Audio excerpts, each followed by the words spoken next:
Hey guys, Becky Lewis here. Let's talk about a little bit of mindset today and why is personal development so important in building your business? Okay, why does that matter so much? Why does it come down to leadership and personal growth and all this stuff, right? And not just, oh, I'll just put my links out there and hope somebody will buy. I mean, certainly someone needs makeup and they're going to buy eventually and, whatever. Why is personal development so important? Okay. One of one of the best sources of information that I've had access to was a book called The Ant and the Elephant. And I'm going to no, I do remember the name of the author, Vince Passetti.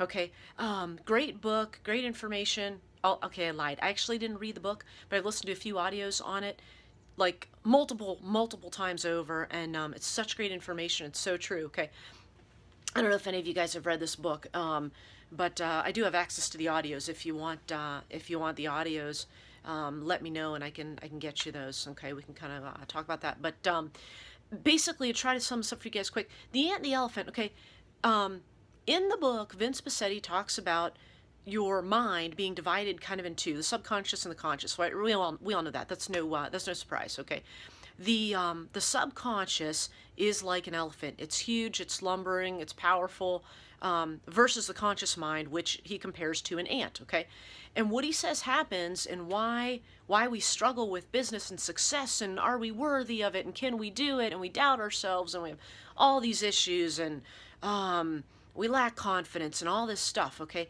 and what he says is that there's a civil war going on in your head between your ant and your elephant, between your conscious and your subconscious mind. Okay, and with that, it's like driving, trying to get somewhere with your foot on the gas and the brake at the same time. You're never going to make any progress. You're never going to get there, because there's that civil war. It's like you're fighting yourself. Okay, well, you've got to bring the ant and the elephant in line together and have them charge forward ahead to where you're going. All right, and people think the mistake that people make, and I make this too. I still struggle with this, and I think it's a struggle that will be there the whole time because we're human and we're surrounded by so much negativity, and it's just TV. We're inundated with all this stuff. And all this stuff doesn't matter. It's just really a bunch of garbage. It slows you down, so much of it, and everybody around you is soaked in it, and it's terrible.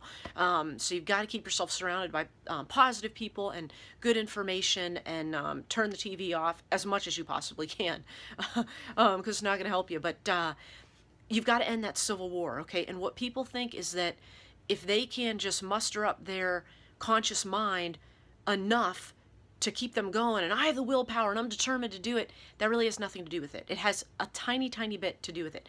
It's on the order of, and I won't get the numbers completely correct, but like I want to say 3 or 4 thousand to like 4 billion. Okay, the conscious mind, they've figured out, can stimulate about 3,000 neurons per second, one thought that you have, versus the subconscious mind. Did I say that right?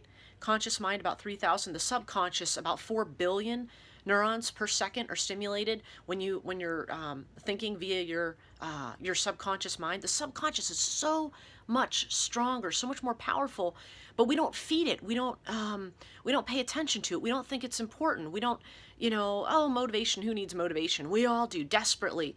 It's on that order of thousands to billions. It's huge. Okay, so what you have to do is, you know, visualize, right? The subconscious works in terms of images. So you constantly have to be visualizing, and not just, I don't mean just vision, but if one of your dreams is to live by the ocean, play the sound of the ocean in your head. That's visualization too, right? You're doing it in an auditory way, but the same thing, right?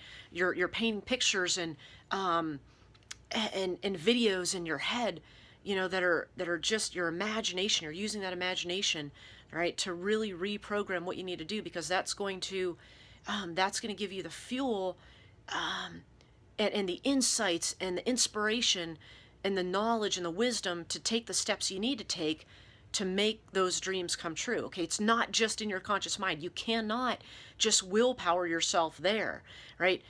What you want to do is harness the willpower that you have to make the smart decision to say, I got to keep feeding my subconscious. I got to keep feeding my subconscious. Use that conscious mind to make sure that you're making the little decisions to turn the TV off and plug in a good audio or whatever, some good podcast somewhere, or listen to my videos, of course, because they're awesome.